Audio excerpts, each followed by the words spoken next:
Welcome back to the Control Pod. Yay! We are back. We're so back. It's been a while. We always say that. What's It has been a happened? while. We pre-recorded 4 to 5 episodes, so they were releasing as we were jet-setting, backpacking through Japan, literally exploring your hometown. Yeah. And I love how you said backpacking. I was I like, know, we're not really weren't backpacking. We were suitcasing. Holy crap. The suitcases were very full by the end of the 3-week trip that we were very grateful to have. But now we're back. We worked really hard to try and make sure that the podcast was running. And we do apologize to the guests that were on because we unfortunately weren't able to really keep up with all the podcast clips and sort of, if you look at our feed now, it's a little bit janky, but we're trying to regain momentum. And, you know, that's what this is all about. Back. Literally. But what's the update, Alisha? How have you been? What's been happening? Yeah, good. Don't be surface level. We're meant to get raw, deep, and vulnerable in these episodes. Well, we're talking about Japan, right? Yeah. That's the goal. We want to chat about what happened in Japan. Obviously, it was a time away for us, which was well needed, but still worked a little bit. And that was like obviously on us. As you guys know, we did that 130 video challenge, which was a lot. I'm never doing that again. Please no. And the challenge itself was also like challenging, which makes sense. Like posting videos every day on top of it really content. was, because we had a specific like deliverable count that we wanted to get done, and then I think a lot of people did end up clocking on as well. Like we obviously had to edit the video on top of that deliverable list as well. So Yeah. it's a bit of it was a fun challenge, but it was also a very like crash out provoking challenge as well. And I think Alisha was very much on my ass about it. And I think, I don't know, maybe I have some sort of deep rooted trauma around in pursuit and trying to figure out how to post for 100 days in a row. But I don't know. But you know what's actually really cool is like that people will come out to us like, well, how many videos have you done so far? That was really cool. But they never comment on our page. So we don't even know if you're supporting. Fake ass. So if you're watching our videos, comment, like, show that engagement, because we need It's to know. free. We don't know if what we're doing is actually good or It's not. free to share content. And I think, Just saying. you know what? I actually want to take this moment to shout out Shan, because she just reposts everything and anything. Oh, she's she's actually such a such a queen. blessing. That's Such a queen. true. And I think we need more Shans in this world, because Heart. she sees everyone I know. and she appreciates I'm everyone. amazed how she does it, because I struggle to like get to everyone all the time, but she's a queen. Yeah, absolutely. That was really fun, and we got to Japan, and I think once we landed, we definitely felt a massive weight off our shoulders, but just knowing that we were finally on the holiday that we worked so hard for, and not just like worked so hard for, but that we were actually able to afford with no sort of stress in mind. Like we were actually just shopping, eating, like to the end of it we were like, okay, we can't Probably just dial back a can't little spend bit. another Yeah. like $2,000, Yeah. but like we were like very much like enjoying our time there, and I think that just was a message of how much we worked. Like, what am I trying to say? That's like a cue to how much we've worked hard for. That's probably very wrong. That's okay. No, I think I get what you're saying. Yeah, thanks. That's So okay. I see you. So yeah, I think that was also important for us. Like we had a break, but we also did some work. We wanted to do some business growth development, like working on the actual business itself, and I don't think we got the chance to do that, and I don't know when that's going to be, but I think it's like more of a let's just chip at it bit by bit. So like working on the more behind the scenes stuff. So like your admin, like we're now decking out and moving to Notion now, which has been a big project. I think still an ongoing project, and moving all our sort of like deliverable progress trackers and dashboards and all that to Notion, in hopes that we can start, building a team out through Notion. I think it's been quite fun doing that, and just when I do have the time to do that.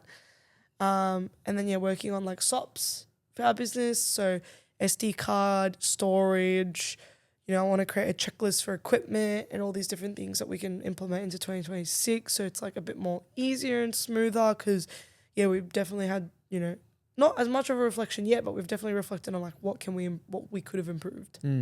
I think you can hear Alicia's admin brain going haywire there. So thank you very much for tuning in.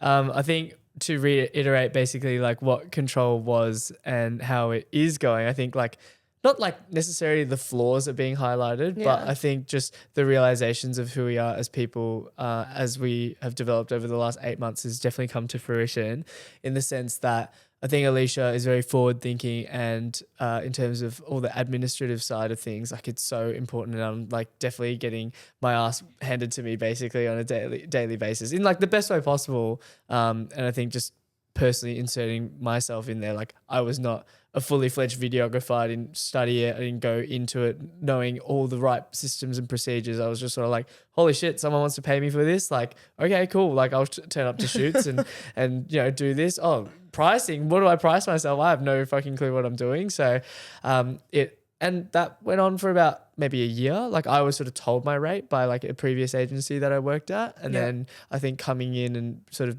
growing into business owner / videographer / person, co-owner. What and was all that your sort of rate stuff. before? What was my Your rate before? $100 a video?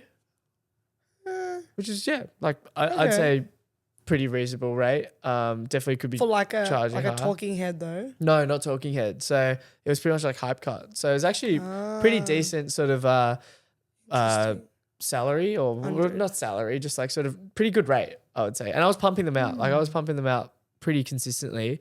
To then, I guess now understanding the whole big picture of it to a larger scale as well. Like going from sort of two clients to almost 5xing that across the span of 8 months has been a lot. And then obviously personal side projects like going to the desert, still get the call up for freelance gigs, which I'm very grateful for. I think a lot of what we sort of were as people and when we decided to merge, like Alisha was very back end focused and sort of that lo-fi content. And then I came with more videography sort of only and like maybe just a zest for, I wanted to be in business because I want to be a business owner and that sort of stuff. And it sounded good, but I think this year has been a big learning of like, what does it actually take to be a business owner? And I thank you for sharing that onto me and hopefully you've been able to learn a few things from my end as well. Oh, so much editing. Yeah, I've learned a lot of editing this year, a lot of videography, which is something I didn't think I would do. And I like enjoyed it in the beginning and that's something that's like obviously like the hyperfixation of things that you get excited for.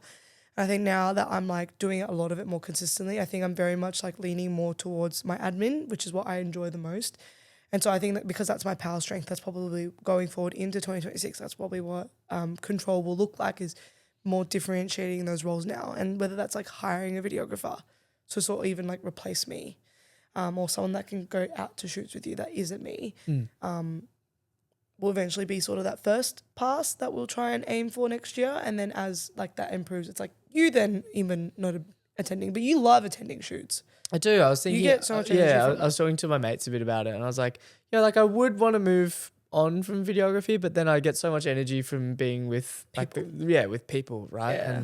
And that's like the whole connection piece, and I think that's ultimately what the bread and butter of control is. Like it's not the fact that we are a social media agency. It's like we can really connect and feel like we can empower the clients that we do have to feel confident in front of the camera, enjoy spending time with us, and also feel like it's not a chore to do content as well, because it shouldn't be. Like we want you to feel empowered and we want you to take control over your social media essentially and feel like you are contributing to it just as much as we're doing everything else around it to make it, to bring it to life. But that's sort of, I think when I look at who we are as a business, what our like character is, to even steal from like Michaela and like how she spoke about House of Media, like I think our character is that inviting, warm, welcoming, encouraging sort of figure. Yeah, absolutely. No, it's good. I think we've got a lot of things that we're excited for into 2026, a lot of things that we're cooking up behind the scenes for you guys. And just being more consistent and taking control of our own social media is a big one. We started posting in Japan. That was a big one. Once we got to Japan, we were like, we are filming our own content. Enough of this crap of just control content. We're coming back.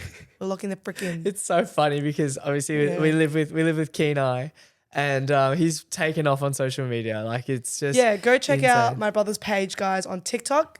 He is popped off. He's like almost at 4,000 followers already in 2-3 months, which is crazy. Yeah, he's done really brand really deals well. and all PR packages. So go check out his content. Yeah, as much Free as we're shout like, out. oh my god, that's so cool. We're so frick jealous. you, man. We're so jealous. But I'm sending an invoice for this shout out that I just gave you. So you're welcome, Kenai. Yeah, anyway, that's but it. you're Shout never out going to Kenai. listen to this podcast anyway, so it's fine. Literally. Shout out Kenai though. Like seriously, he's actually smashing it, and I think I gather a lot of inspiration and sort of like it's a weird thing because you're like, why me? Like why not me? And that sort of stuff. But like, am I posting? No. Exactly. Like that's the sort of thing. So Japan was a big part of that, right? Yeah, absolutely. Filming our own content, taking outfit pics again, taking photos.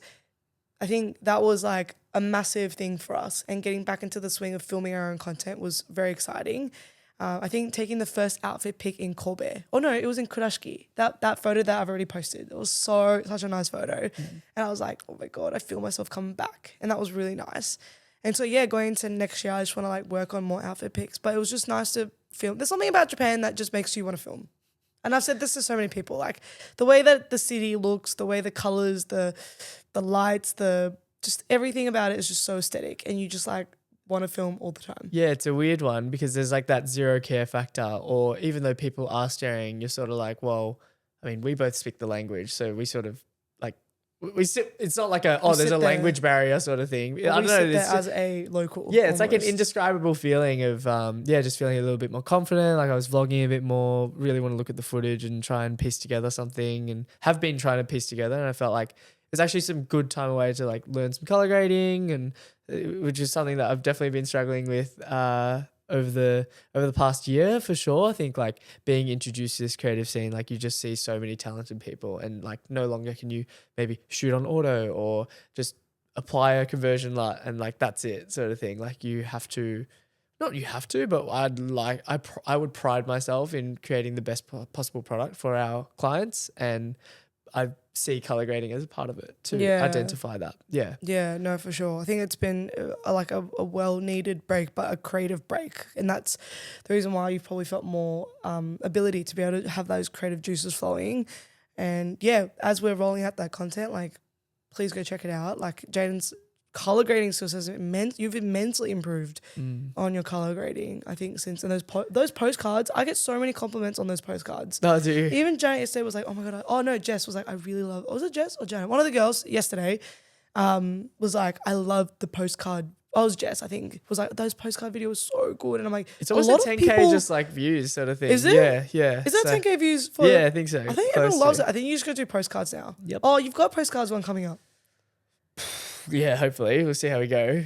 We've sort of jumped straight back into editing, but we will make some time. And I think that has to be prioritized today. Speaking about the notion of Notion as well, where I'm of the notion that I sort of went to Japan thinking like, you know, all the problems would evaporate and yada yada yada. You know, we get to do business building and all that sort of stuff. But it's like, if you really wanted to, like, you should try and implement that into the weeks that you have here in Melbourne or wherever you are, basically. Yeah. And I think that's like a step that we've sort of maybe subconsciously, like we haven't really overtly said like, this is what's going to happen. But I think looking across the year, it was just like editing every single day. And I think to maximize productivity, I don't know, I see so much about, you know, you should allocate yourself a set amount of days, set amount of hours, and then you will get the work done because you've allocated that. So I think moving into 2026, protecting the weekends is really important, but not in the sense of like work-life balance and, you know, making sure I'm protecting my peace. Like very important, but it's like if you really want to get somewhere, and I feel like very much want to get somewhere, I don't think we're of the we're not at the stage where we can just take a weekend off, basically.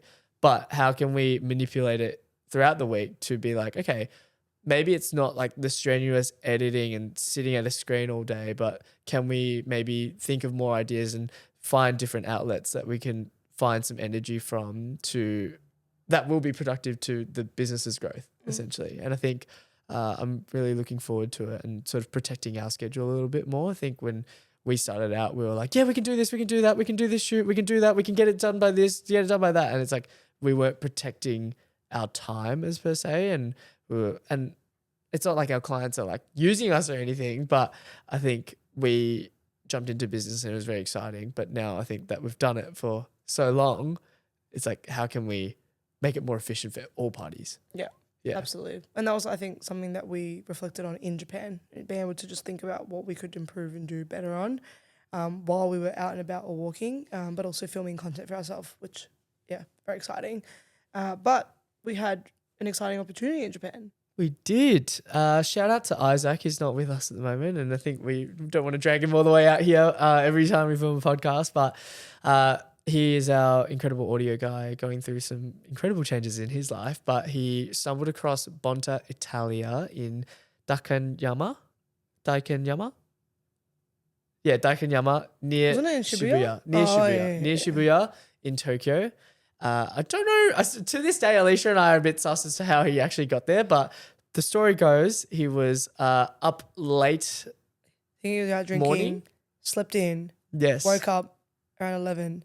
And then apparently the concept is that some restaurants don't open from 12 to 5. 5 for lunch. They open for dinner. Mm.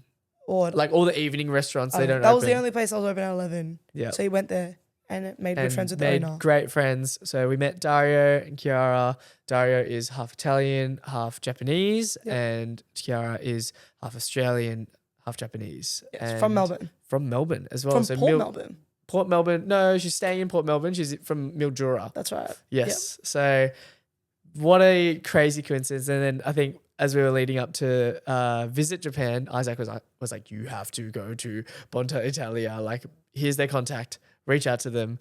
Organize a dinner with them. And see how you go. The food was so good. It was great. Oh, It's so weird because the Italian food is so good in Japan. It's just so good. I can't even explain it. You guys have to go check that place out. Honestly, if you're going to Japan, I actually should refer it to Tracy and Patrick because they're going. Have to go check out this place. Amazing food and yeah, good people. Just great people. Yeah. Awesome people. And we got talking just about like me and Kiara were just talking about like halfie life and what it's like being a halfie, but living in Japan and also being in Australia, and then just even talking to Dario just about like his experience with like the restaurant and like the process of like what they had to do to get to where Bonta Italia is now. Yeah, that was actually so much fun, and even the chance that we had to film content We did. for them as well because we Yes. just wanted to. Wasn't any paid. There was no deal. There was no paid service. It was just we just wanted to help them out because they did such an amazing job at feeding us, and we loved that. And yeah, it was great. And we had your friend join us for dinner with the 3. Yeah, you remember family. their name? Wait. No, I'm having a glitch moment. Starts with a B. Yes. How Bobby. bad's that? Oh, thank goodness. How bad is that, Alicia? Bobby Hey? and his family members were there with us for dinner, and that was just Bobby's such a great guy as well. Oh my god, that was so much fun to chat to him. Yeah, not the others though. No, the others were great to chat. What is wrong with you? Are you serious? Oh my god, it's just a joke. That was a bit weird, guys. Anyway. Yeah. Great company, great food, great owners, great content. We're excited to piece that together, which, by the way, we have not talked about yet, but we need to get that done. So piecing together their content and just sharing that with them will be so exciting for us. I think creating this like little network now of people that we can now like go over to back to Japan and actually say hi to. Like, I think that's like something that we've really enjoyed, and also just trying to build that network and also feel like that there's a home base for us there. And I think that was sort of this trip was like finally feeling a bit more on our feet and just picking ourselves up, but not just on holidays, but with people around us and being able to create a foundation for what we might want in the future. Well, it's definitely something that we want in the future, and I think it sort of re-grounded us as to like why we started Control as well.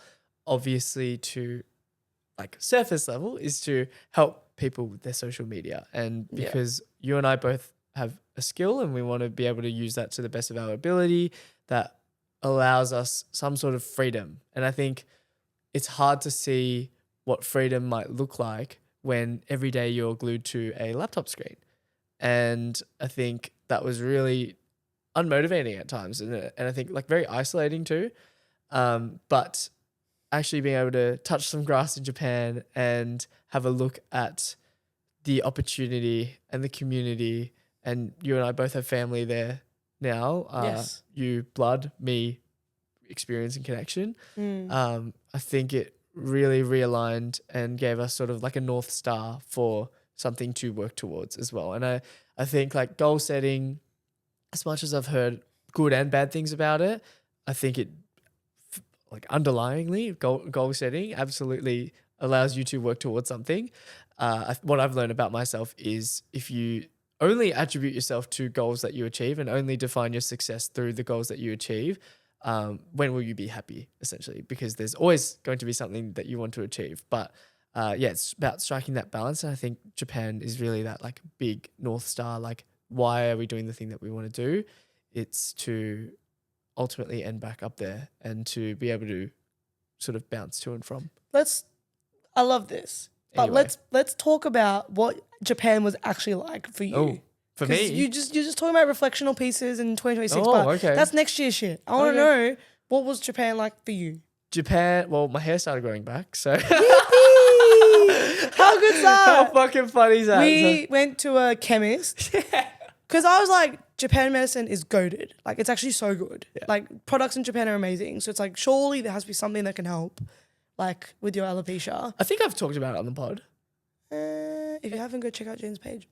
Yeah, I posted a video anyway, if for those that follow my personal page, and essentially, you did. yeah, this year's been a bit stressful. So, lost a big chunk of hair at the back of my head, which has literally like shot my confidence down into the gutter. And I think that's one of the reasons why I like really have avoided posting content, because I don't like feel necessarily like confident in myself. And I know that's like quite difficult for you as a partner to see. It's quite difficult for me, who I think has always grown up very optimistic and very, very willing to put themselves in front of the camera and speak and do all the things that you do in front of the camera. But yeah, it's been sort of a difficult year, and then managed to go to Japan. And I think like as soon as I set foot, like the amount of stress that just left my body, and I could actually feel it. Like I could feel my shoulders drop, and I could feel my breath slowing down, sort of thing. I was like, oh, was it that? like it was generally like Wow. a physical. I didn't even know that.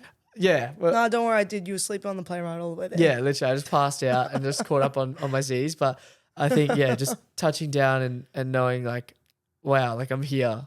And I think, well, you're always like, oh, stop reflecting and stuff. But I think to look back and be like, holy shit, like we've worked so hard these past 7 months to work ourselves to this position. It was very rewarding.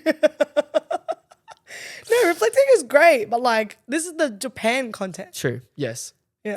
So in terms of content, talking about in terms of content wise, it was like I made it a mission for myself to just film everything. Yep. And I did that the year prior as well, but didn't end up editing the content just because of because of everything that's happened. But I was like, no, you have to, and you have to make an effort to just pull out the laptop and just look at the footage at least. I think I have this like weird like dissociative nature of like filming something and then just like not wanting to look at it. It's because I like self-doubt, don't think my work's good enough, all those sorts of things. But I think actually it's weird because all the content that was filmed was like not paid. So it wasn't like a job sort of thing. Whereas I think it's a weird, like you associate pressure to the amount of money that you're receiving per video sort of thing. Does that make sense? Like when you're recording, there's like not the freedom or the ability to maybe like play around too much with like what you're doing, because it's obviously you have to fit a brief and you have to fit the expectations of the client and that sort of stuff. Not that our clients are very like they trust and love what we do, but obviously you can't just do this absurd stuff sort of thing. Not that the filming that I was doing was absurd, but I think it was just limitless essentially with what we could film, what we could do, how I could color it or how I could do whatever. And I was like, you have to just film, because if you don't film, then you don't have anything to work with. And if you don't have anything to work with, then how can you get better, sort of thing. So that was my mindset going into it. And film we did. How's the posting going? Working on it. I posted yesterday though. I know you did. So that's good. So then you got to post today or tomorrow. Probably tomorrow. Do it tomorrow. Yeah. I reckon that'd be nice. And then we're gonna keep rolling it out. Outfit pics and all. Literally, it's gonna be good. Yeah, it's gonna be good. Like just love Japan content. It's so much fun. I love it. We always had the joke between the two of us that Alisha only posts when she's out of Australia. Yeah, but even then I didn't post until we got back. That's true. Realistically. Yeah. But it's good. I think it's like getting into the groove thing again. I want to get into a new hobby next year, doing ikebana floral arranging, because that's something I've not necessarily been passionate about, but just wanted to find a hobby that didn't turn into a job, which is kind of funny, which is all my hobbies that turned into a job. Taiko, content, literally. Yeah. So this has been a refreshing kind of creative reset for me. And that's where I can have a bit of personal time, but also just like do something I actually look To forward actually to, switch off. and also do content at the same time. So it's kind of like two birds, one stone, two stone, one bird. No, two one thing like birds, that. one stone, yeah. But yeah, Japan content was also a part of that as well. Like just getting Mm. back into taking outfit pics again, or getting in front of the camera again. I know our clients are very much like, it's so hard to talk in front of the camera, and we're like, we get it, but like I get it. Literally, like we were glitching out so much sometimes, and it was like we thought we were cringe, and then we're like, hang on, but this is our job. Like, why are we thinking this? Yeah. And I think it's like the going mindset, but it's like just trying to get rid of that and just doing it. And I'm very good at that. I think you struggle a bit. You struggled a bit more on this trip. Yeah, I struggle heaps, I think. Yeah. I don't even know. It's probably just a matter of me just fucking doing it, to be honest. Yeah. Yeah, it's a bit disappointing on my end, to be fair. Like I feel like I talk the talk, and then when it comes to actually walking the walk for clients, it's just like this really fat limiting belief. But it's weird because like at the same time I feel really confident maybe holding the gimbal and stuff. I don't know, like when we're following Ollie around in the streets and people are like, what the fuck is happening there? Yeah. Sort of thing. So I can't even imagine how Ollie feels, but he just does it.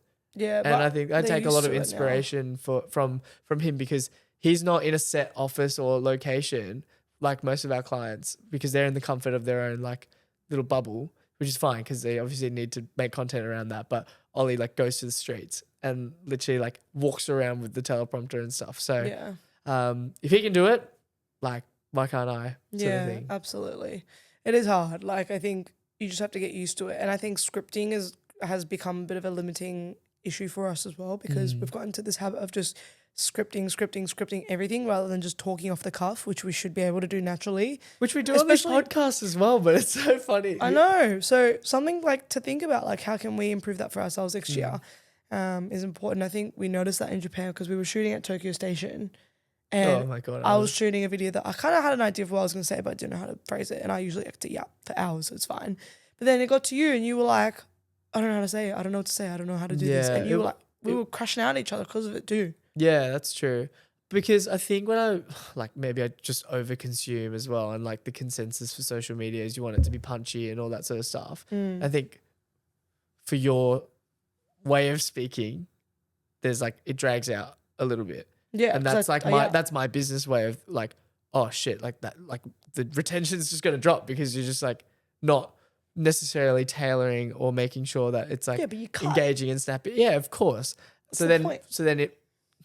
I'm saying then for me, Yeah. it's like I think that way, and then you're like consuming, and like trying to like piece all these things together. So then it becomes like an analysis paralysis Too much. sort of thing. Yeah, exactly. So It's just a video. let's just simplify content moving No, into but I think 2026. you'd rather have more said in a video than not enough, and then be able It's to true. cut it down and go, okay, now I've got a solid video. It's true. Over communication is better than no communication, as my father would say. No, I don't know. Anyone would say that. Yeah, it's true. ChatGPT would say that, right? I think like, yeah, and I could see that you were really struggling with it, and I was just like, Jadyn, like it's too much. Like, just talk. Doesn't matter what you say, just say something. Like, it doesn't have to be perfect. It doesn't Yeah. have to be scripted. It doesn't have to be the perfect hook. It doesn't have to have the perfect ending. Like, just talk. And everyone, I will know for a fact, goes through the same thing when you're filming. Especially those that aren't scripting. They do their glitches. They do their, I don't know what I'm going to say. I have to think about it. And then your video is like 10 minutes long and then you have to freaking cut that later. And you get better at cutting that and doing it shorter as you go along. But it's just, it's just a video. This is what I'm trying to get into the mindset of. It's just one video Yeah. that's a minute long. Like, you blink and it takes a minute. Yeah. Like, why are we putting too much thought into Very it? So true. like in that moment, all I could do, as much as I like support you a lot of the time with a lot of like heartwarming, try and comfort you, I feel like you just needed to hear it. Did that work? Did not work? It didn't work. It didn't work. It didn't Okay. work. Oh, But, rest in peace, Alisha. No, it's just been, I think this year, as positive as it has been in a business sense, I think personally, I feel like I've lost my voice in a Yeah. way. It's this like weird conflicting thing of, there was like the life with lamb phase, and then the bodybuilding phase, and then there's the rediscovering yourself phase. Like I'm a freelancer now, and then now I'm a business owner. It's like you've achieved the thing that you've wanted to, not achieved, but like now you're finally like coming to terms with accepting the label of like what you've wanted to have for some time. And then you've sort of lost your voice because you're standing there and you're like, huh. And there's like all the imposter syndrome conversations, all the like, you just got to do it. Like you just got to work hard, work through it. It feels so ironic now because it's like, I should be listening to all the advice that like I would tell myself or other people would tell me, or and then it's like, oh, you're your own worst critic, right? Like we sit here and we're like, no, like it's fine, you're doing fine, and reassuring the hell out of everyone else. And then when it comes to yourself, you're like, this is shit, this is so bad, like I don't even know what I'm talking about anymore. That's literally been the loop and the main theme of this year. Yeah, no, it's big, definitely been a big curving. I think that's why the way that we timed Japan was so perfect, because it was at that point where we were like really stressed and really tired and just like everything's just been on repeat. Even then, I don't think I've had a big gap of being in Australia for that long in a while, because I was away in France from June. Was it June? I think it was even July. It was July. You were away in June because we kind of like timed it where you came back end of June and then I left. No? Was it the other way around? May. I came back and you left. Yeah. So it was actually the other way. I went July, in June. August. Yeah, I went in June, you went in July. Oh? July, August. Also, I went in July, you went in August. Either way. Same thing. Details. Pretty much where like I was away, and then from July till November, I was in Australia. July, so August, September, October, November. That's 4 months. It's probably the longest time I've been in Australia for so long. Because prior to that, it was Spain to July. That was also quite long as well. But even the year before, I was like flying once a month. Very grateful and blessed for it. But that was like a lot. So I hadn't been in Australia for that long, and I think I was like really feeling the work burn. Why? What do you mean why? Why? Because we were just locked in every day, which we had to be. Like we had to be locked in like that to get to where we are now. But like I'm just not used to that. I'm used to like taking time off or going out somewhere, flying somewhere. And because Japan was like, close to that 3 weeks pretty much of a trip, I think it was well needed. And now it's like we miss it. We just want to go back. That's okay. But it was good. We're very excited to get into the new year and to really focus on the ways that we can improve. And, we haven't revealed yet, but we do have a new staff member. We haven't revealed that yet. That's crazy. Of course not. Yeah. We haven't revealed it. Keep that under wraps. Keep under wraps till next year. You'll find out all the Control 2025 updates, reflection, and 2026 in the next podcast. Yes. We're still posting this in this year, right? I think so, yeah. By the time this will be released, I think we'll still be out. And then after that, we're taking a break. After that, we'll take a 2-week break and then we'll resume regular schedule and we will lock the fuck in with all the clips and everything. I know. So, yeah, in the next podcast, which will be in mid-Jan, I believe, we'll be talking about sort of the new year, 2025 in reflection, what could we have done better, but also what we're looking forward to in the new year, what has happened. Let us know what you want to hear as well. I know we have sort of built up a little community, which is really nice. We have our little regulars, which is very reassuring to us that this is sort of reaching ears as well. And I think again, reiterating the point of the podcast is to be able to look back at this in 5-10 years time and be like, holy shit. Wow, we did that. We did that. So thank you so much for an awesome 2025 and thank you for listening to our holiday update. Is there anything you want to really end on? Shout out to Bonta Italia. Please, if you're in Japan, go check them out and go eat their pizzas. It's absolutely delicious. I could have 100. Pizza. Pizza. And you walk away feeling very light as well. Fresh. It's like a heavy pizza. Oh, their drinks are good too. And their dessert, everything's good. Just go have everything. Just order the whole menu. Yep, 100%. And can't wait to go back to Japan to create a more, creative networking base. And we're looking forward to 2026 as well. So thanks for sticking with us. Slay the day. Bye-bye. Bye. Oh my God, I bumped the mic. I'm so sorry.